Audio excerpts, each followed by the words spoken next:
Friends, thank you for being here. On behalf of the family, I want to thank all those who are joining us online as well.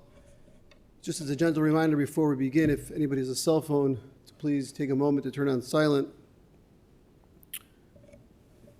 In a few moments, we'll begin the services for Mr.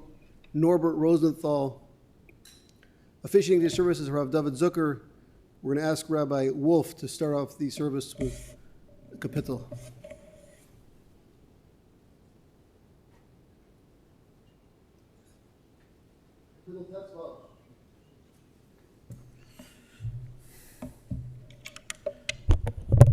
מזמר לדוד, אדוני, מי יגור באוהלך, מי ישכון בהר קודשך.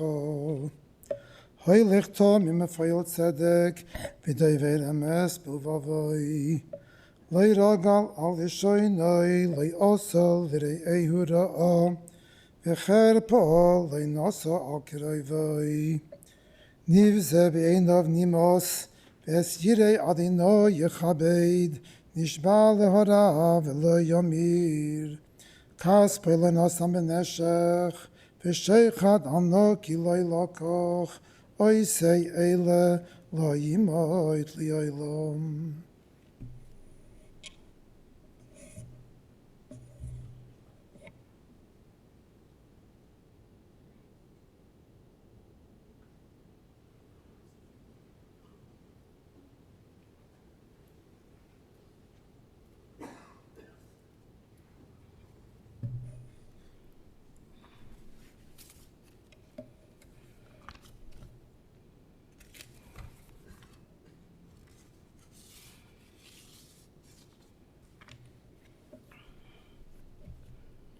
Come together to give kavod achrein to our dear friend, Rabbi Norbert Rosenthal. I've known Reb Nosson for over 40 years. From the day we came to Chicago, my kesher with him was a kesher of Torah.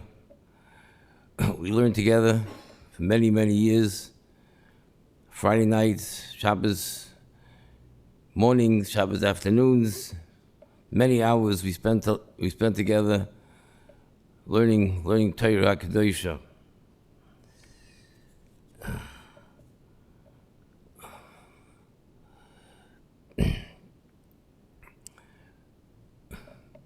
Rabbi Rosenthal was a brilliant man. He didn't just come to listen to a shiur, he would participate. He would discuss, he would understand, he would debate.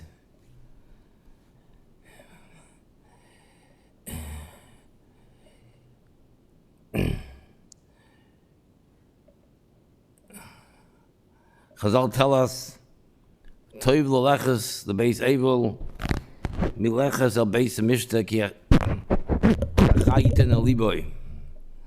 The simple meaning is, it's better to go to a Beis Eivel than to go to a chasna.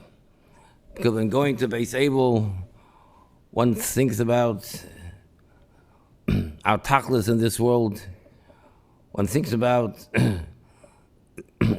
life in this world is just a temporary matziv. We're here to prepare ourselves for the world to come, for the eternal world.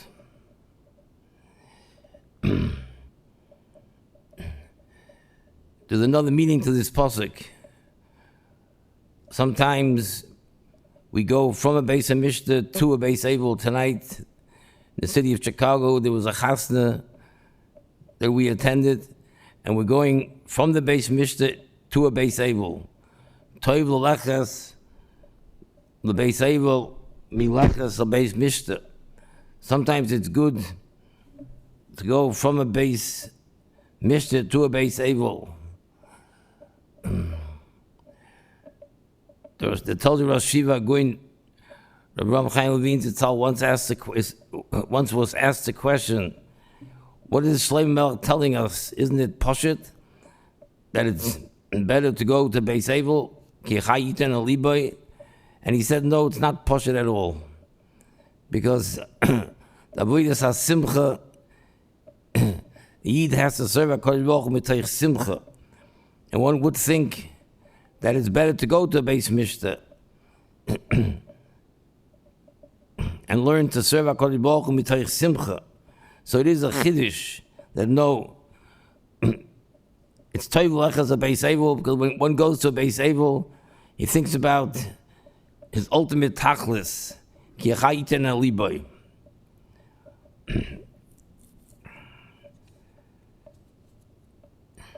The Nifta was zeicha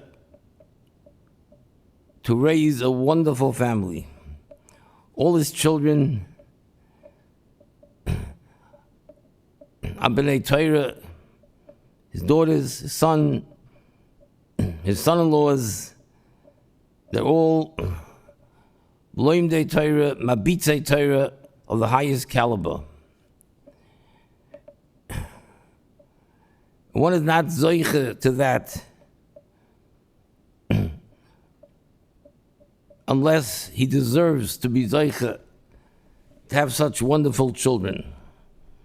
Chazal tell us in Mesechus Nedarim, sometimes we see that even Talmidei Chachamim are not zoiche that their children are Talmidei Chachamim. And the Gemara asks, why is that so? And the Gemara says, because sometimes Talmidei Chachamim look down at those who are not Talmidei Chachamim. And because of that, they're not zoiche to have children Talmidei Chachamim. And Rosh Shiva going to Baron Kotel Zatzal explains, because Torah is Meirosha Kilas Yaakov. The Torah Kedosha is a Yerusha, it belongs to all of Klal Yisrael, to both the Talmidei Chachamim and the non-Talmidei Chachamim. Torah is Meirosha Kilas Yaakov. And when a Talmid Chacham learns Torah and he's Mechadish Torah, he's obligated to share that Torah with those who are not Zoicha to be Talmidei Chachamim. It's like Yorshim who yarsh in a field, and one of the Yorshim works the field and produces peiros. Those peiros belong to all the Yorshim. He gets paid for his work, but the peiros, the shvach, belong to all the Yorshim, because the field belongs to all Yorshim alike. The Torah is Meirosha Kilas Yaakov. It's the Meirosha of the entire Klal Yisrael. And those who are Talmidei Chachamim, they understand that they will share the Torah that they were zeicha to learn with others, because they understand that the Torah that they learn is not their Torah. The Torah is Meirosha Kilas Yaakov, is Meirosha Kilas Yaakov. And those Talmidei Chachamim who look down at those who are not Talmidei Chachamim don't understand this yesod. They don't understand that Klal Yisrael is one entity, and the Torah doesn't belong to any individuals. Torah belongs to the entire Klal Yisrael. And any Torah they learn, any Torah that they are mechadish, they have the obligation to share it with those who are not zoicha to be Talmidei Chachamim.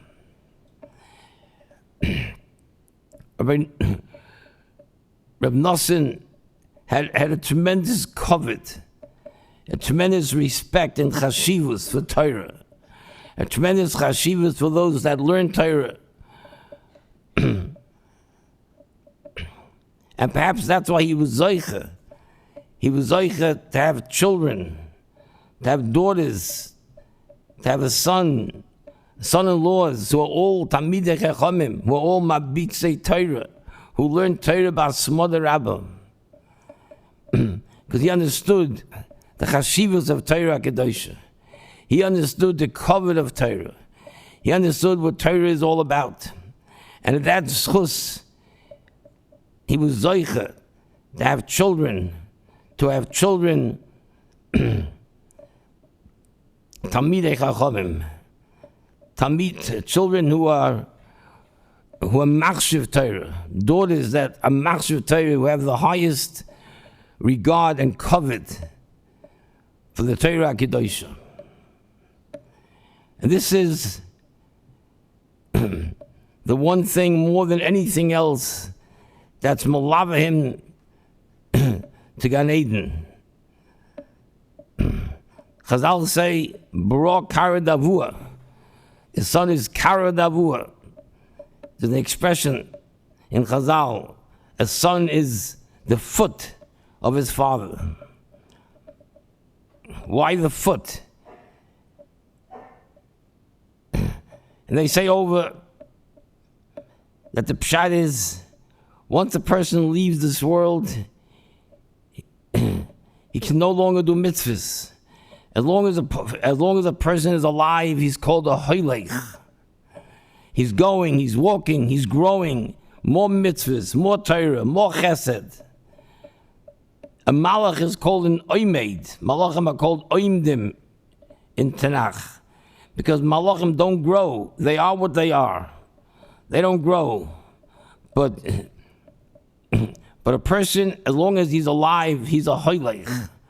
But once a person leaves this world, he's no longer a hoylech. He becomes an oimed. Whatever he was zeichet to acquire in this world is his forever. But that's it. He can no longer do mitzvahs. Meisim chavshi. But there is one way for the person to remain a hoylech even after he leaves this world. And that's if he has children. If he has children that learn Torah. If he has children that go b'derech HaTorah. That's chus. That's chus of that's chus of his children. That enables him to continue growing. That enables him to continue to be zoich in more and more schusim. The children is the kara d'avua. They make their father into a hoylech even after he left this world. And that's the great schus that this nifta has. He has children, every single one of them, that are kara d'avua. They will continue bringing schusim, great schusim, to their dear father. The Eibusha should help. He should be a melitz yaisha for the entire mishpacha. Ubila mavis lo netzach mocha Hashem lo kim dimma me'al kol panim.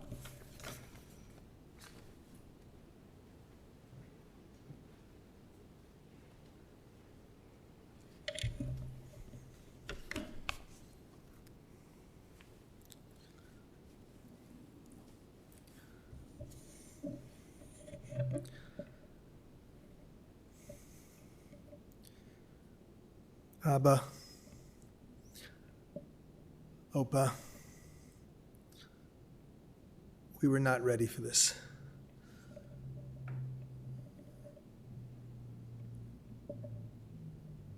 We're going to miss you so much.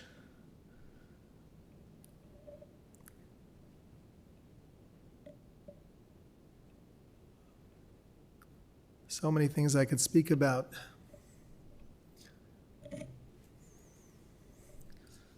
I want to start off with one amazing part of your personality, your life. Man was created to toil, Adam la'amal yulad.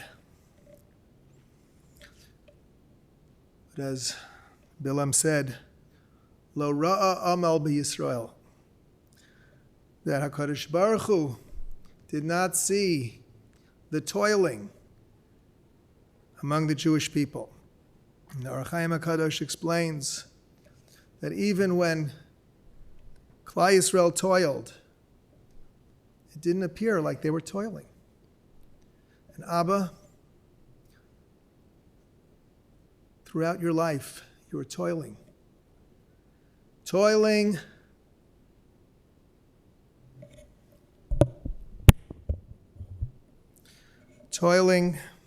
from early on, from your days in Green Bay, Wisconsin, from the days that you would work at the bowling alley and you would set up the pins, the wooden pins, and get splinters under your nails, fingernails, and bleed. You toiled selling peanuts at Lambeau Field. You toiled leaving home at a young age to continue your Jewish education.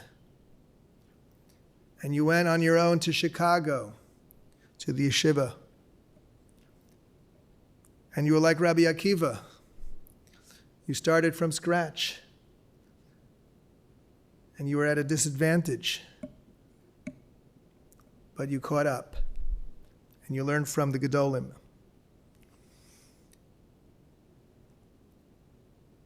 And you attached yourself to Rav Mendel Kaplan and others because you had this desire to toil in doing what's right, and it never showed. You were always besimcha, you were always happy, you never complained. You loved to sing, and a song was always on your lips.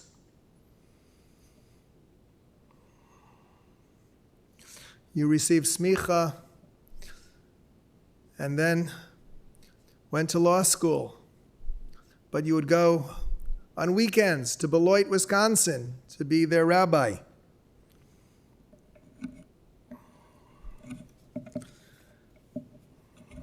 And you loved Eretz Yisrael. And you would toil by bringing in speakers as the presidents of Poali Mizrahi. You would bring in speakers, you would bring in Mayor Kahana and others, and you would toil with your chesed. You with my mother-in-law, Allah Shalom, introduced Rab Tainami to Chicago and would host him and make parlor meetings for him and help him with his lifelong dream of establishing Kfar Hasidim. And you would work day and night at the office so you could provide for your family, both physically and spiritually. And when you came home for Shabbos, you spent time with your family, learning with them, singing with them, taking walks with them, visiting friends with them.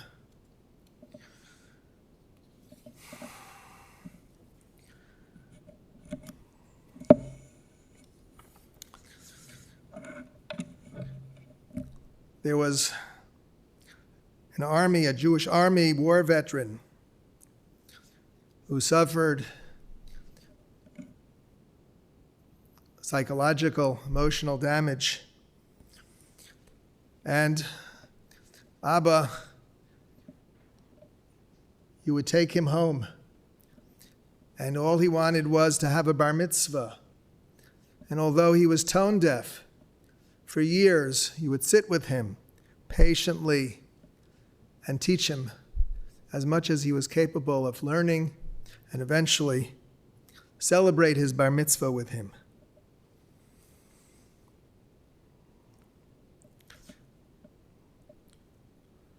You were the Hashkama Minyan.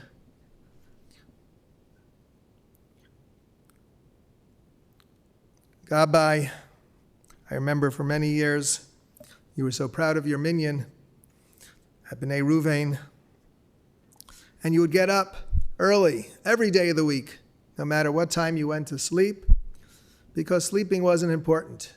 You were a man who toiled, a man who didn't show it, didn't mind it.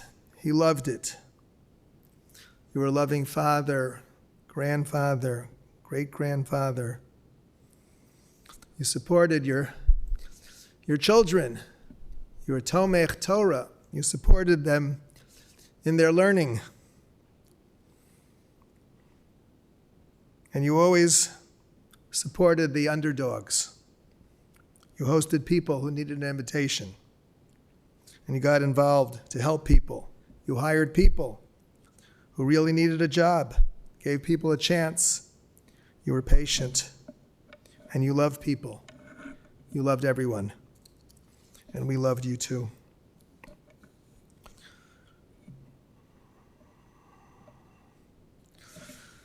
Abba,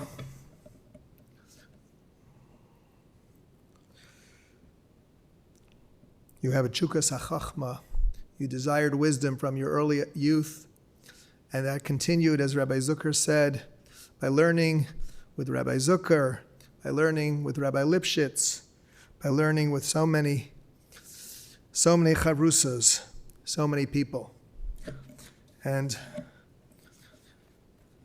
I know I'm going to miss many, many people, but I would like to thank Drs. Greenblatt, Drs. Kleinman, Dr. Zaret, the entire staff at St. Francis, Rabbi Wolf, Rabbi Zucker, Rabbi First, Rabbi Mandelbaum, Yaakov Schechter, Dr. Bobby Friedman, Rabbi Liebenstein, Rabbi Dr. Sapphire Bernstein, and all the hosts and hostesses who would have you, would welcome you to their homes with warm arms. And we appreciated that, and we still do. Please be mochel as Abba, on behalf of myself and the family. Be mochel us for not appreciating you enough, for not respecting you enough. And please be a melitz yosher to the family and to Klal Yisrael. Bila mabes lenetzach umach Hashem dima mi al kol panim. I'd like to call upon my son Moshe to say a few words about his grandfather.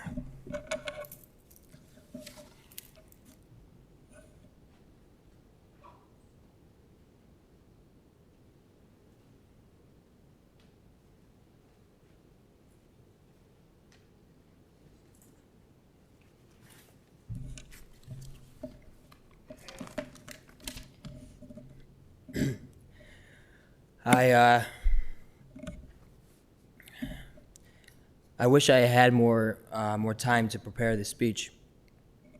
To talk about my upa, because there's so much to be said, and I feel terrible that there will be a lot unsaid. But with the time I had, I tried to think about the memories over the last 21 years of my life, my entire life, that I had this chus to share with my upa.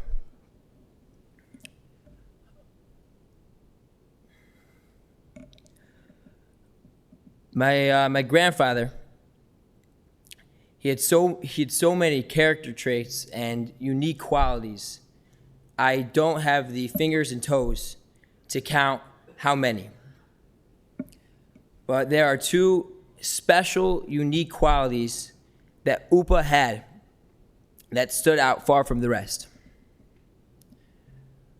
First of all, Upa, you had such a simchas achayim.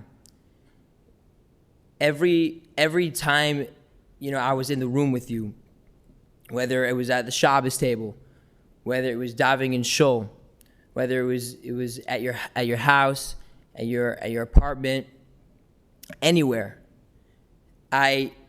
Your positive energy was so infectious, and your smile lit up the room. And it wasn't just for me; everybody felt it. Everybody felt your positive energy was radiating from your soul. It was powerful, and it was amazing. It was always amazing to have you around, always. And secondly, your ability to connect with other people. I'm going to start with the Simchas Chaim. Our Shabbos table and many other Shabbos tables in Chicago were so lucky to experience my grandfather Upa, his levity. From his loud zmiros to his interesting Torah topics, or any update about the Packers. he was always so fun to be around. I remember pretty much, 100% of the time, I would sing his favorite songs. Pistoli was at the top of the list. He would sing along with me and conduct. He would conduct the singing as if we had a whole choir at the Shabbos table, and everybody loved it. He added so much ruach, so much joy to the Shabbos table and Yontif table, just in the living room, sitting around. His positive energy was contagious. One Motzei Shabbos, my brother Avram got a voicemail from my grandfather, and it said, "Avram, this is Aaron Rodgers calling. I hope to see you at the game tomorrow. A good vach." He was always looking to make people happy at any time of the day, whoever you were, and just schmoozing with him made you so much happier. Everybody loved him. Upa, you had an ability to connect with others, which I never fully understood. Every time Upa would mention one of our names, whether during Yontif, Ram time, they would say, so Kobe, tell me about your kids, about your family, whatever he would ask, whether it was the grandchildren, whether it was the in-laws, everybody felt like $1 million whenever they were speaking to Upa. He would stop the whole world. It was just you and Upa, and he was so invested in the conversation, and he genuinely wanted to hear what you had to say, and he was so interested in what you had to say. We were so lucky to have such an amazing person at our Shabbos meals, Yom Tov meals, and as a grandfather. My out Shabbosim, which is my off time from yeshiva, a time to think about myself, blowing off steam just so I can get back into the Zman. So I wanted to relax a little bit. So I would go to Chicago for the out Shabbosim. And I would find myself spending so much time every single out Shabbos with Upa. I always ended up there. And it was anything but a burden. It was actually enjoyable. I actually enjoyed spending my off time, my precious off time, with my grandfather, because that's the kind of person he was. That's the kind of person it felt like to be around. And he made me and so many other people feel like there was nobody else in the world but them, their life, and their problems. Whoever got to walk Upa to Shul was so excited for the opportunity, because you knew that was going to be filled with laughs and personal conversation. Everyone felt very close to Upa in their own unique way. Nobody had the same conversations with Upa. Everybody would have their own talk with Upa. He would have their own personalized message for each one of us, whether it was giving us nicknames, Shane and Madel, whether it was saying jokes, compliments. It didn't matter how old you were, whether you were old, middle-aged, young. Upa had the ability to connect and make people feel happy on every level. Every grandson and granddaughter of Upa knows their personal dialogue between them and Upa every time you answered Upa's phone call or vice versa. Mine went as follows. "Hello. Hi, Upa. It's Moshe. What? It's Moshe, your favorite grandson. Oh, Moshe. Moshe. Uvnei Yisrael. L'chawanu shira. Die, die, die, die, die, die, die, die, die. Oy, oy, ay, ay, ay, ay, ay. Oy, oy, oy, oy, oy, oy, oy. Oy, oy, oy, oy, oy, oy, oy, oy. V'simcha rabba v'amru chulam. This was the conversation I had with Upa every single time he found out that I was on the other end of the line of the phone. Whether it was 15 minutes later, whether it was 3 hours later, the next day, he always sang me the song because his simchas achayim and his ability to make people happy and his innate happiness was, he couldn't hold it back. And every single time, he needed to not just sing it for a few seconds, finish the song till the very end. And this is just for me, I felt so personally close to Upa because we had such a real connection that Upa and I both cared about. And this is just speaking for me and on behalf of every single of all the grandchildren. Every single time he came to WITS, he loved going to WITS for a lot of reasons, but specifically after davening, he would go right up to the Rebbeim and he would have a topic for each one of them. He would say what's on his mind. He had a connection with everybody. The natural way he acted, people found enjoyable to be around, to the point where everybody wanted to help him in whatever he needed at whatever time, whether friends were bringing him groceries, whether friends were giving him rides, having him for Shabbos, or coming to his home at 3 a.m. to put in his eye drops. Each grandchild got personal emails, which consisted of Packer articles, interesting articles that he just found, Torah thoughts, and more Packer articles.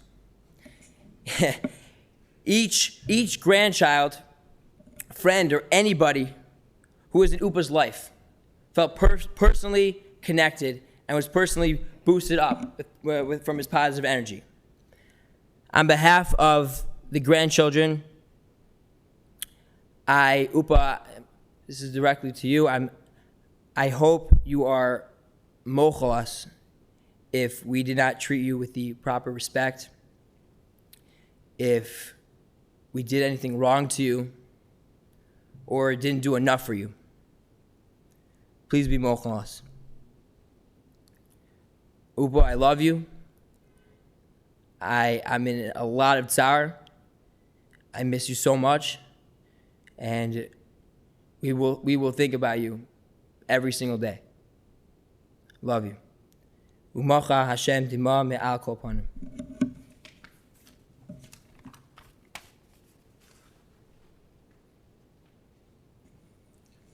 Upa had many kavrusas over the years, and the last one was Yaakov Schechter, who wanted to share a few words.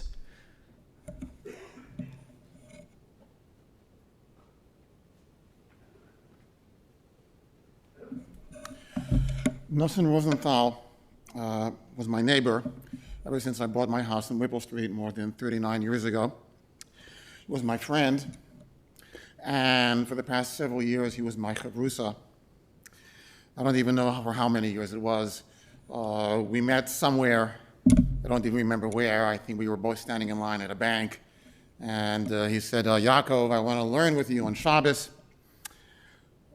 So it was at least 3 years ago. I don't know when. Well, someone says, I want to learn with you. You don't say no.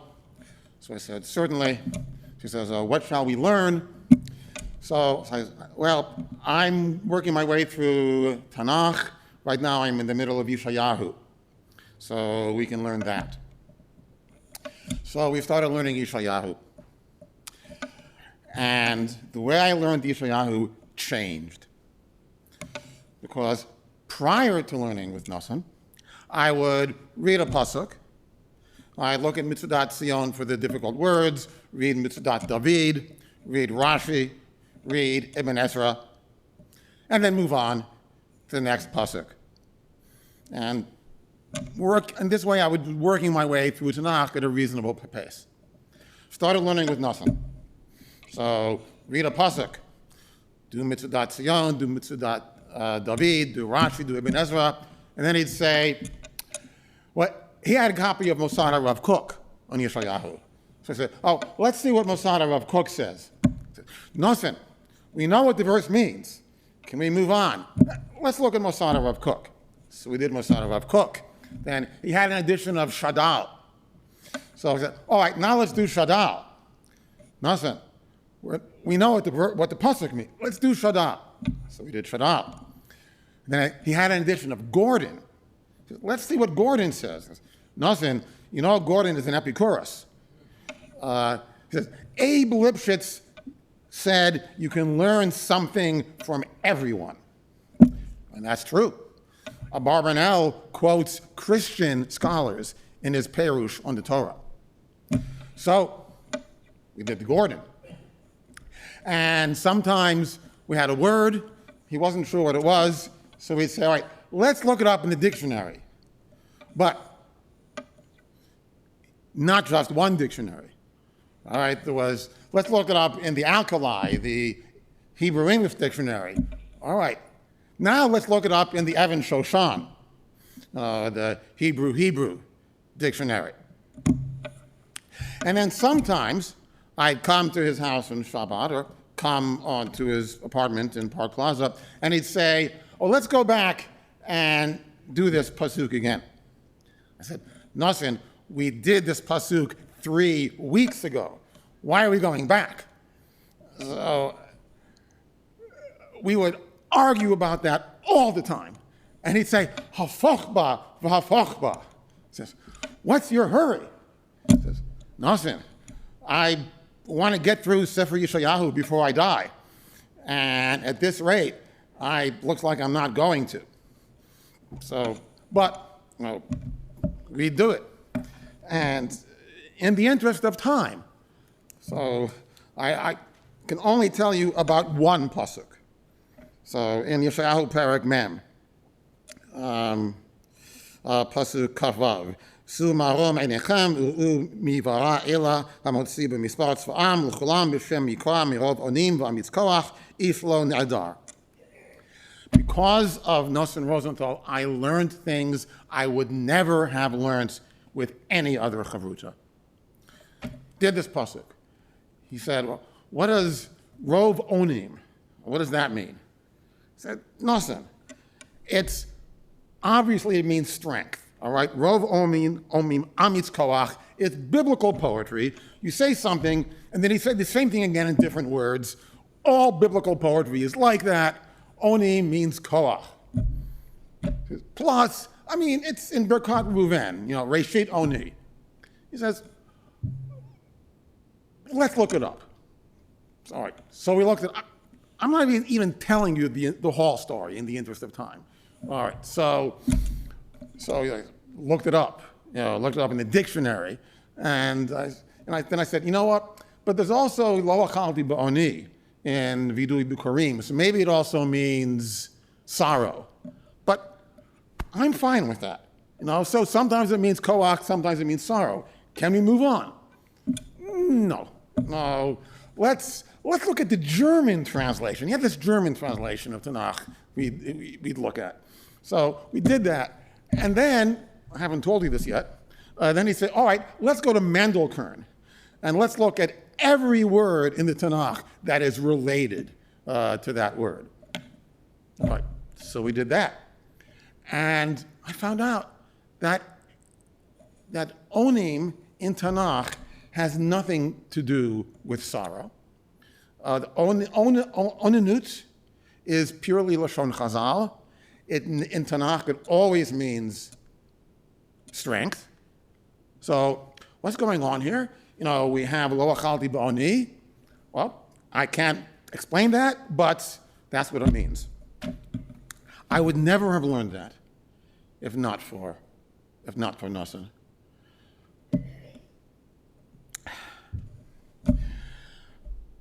I will never have another Chavrusa like you. I will miss you. Wait for me. We will finish Sefer Yeshayahu together.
El Mole Rachamim Shochein Bamromim Hamtzei Menucha Nechona Kanfei Hashchina B'malos Kedoshim Utahorim Kezohar Rakia Mazirim Es Nishmas Chamimari Nosan Ben Shmuel Sheholach Laom Lomo Bavur Shem Mishpachto Nodval Tzedakah Bar Azkaras Nishmaso Began Eden Tehei Menuchaso Lachein Balarachamim Yastireo B'Seser Knafav La'olamim V'Yitzrar B'Tzarach Hayim Es Nishmaso Adonai Hu Nachaloso V'Yanuach B'Shalom Al Mishkavo V'Nomar Amen.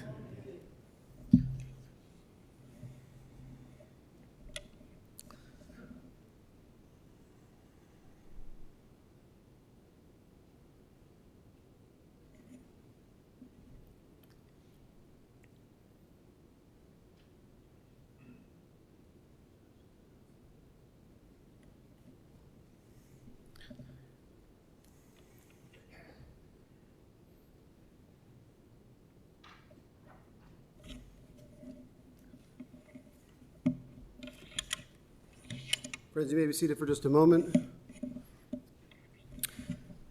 This concludes our service here at the chapel. Terminal will follow at the family's plot at Har HaZeisim Friday, probably around midday. Upon return from the Kfura, Shiva will be split, I believe, with some time in Eretz Yisrael, and then back here in Chicago. Please check our website at Chicago Jewish Funerals for information about Shiva as we figure more of that out in the coming hours, if not days. At this time, please rise as we escort the casket just through the lobby to the elevator.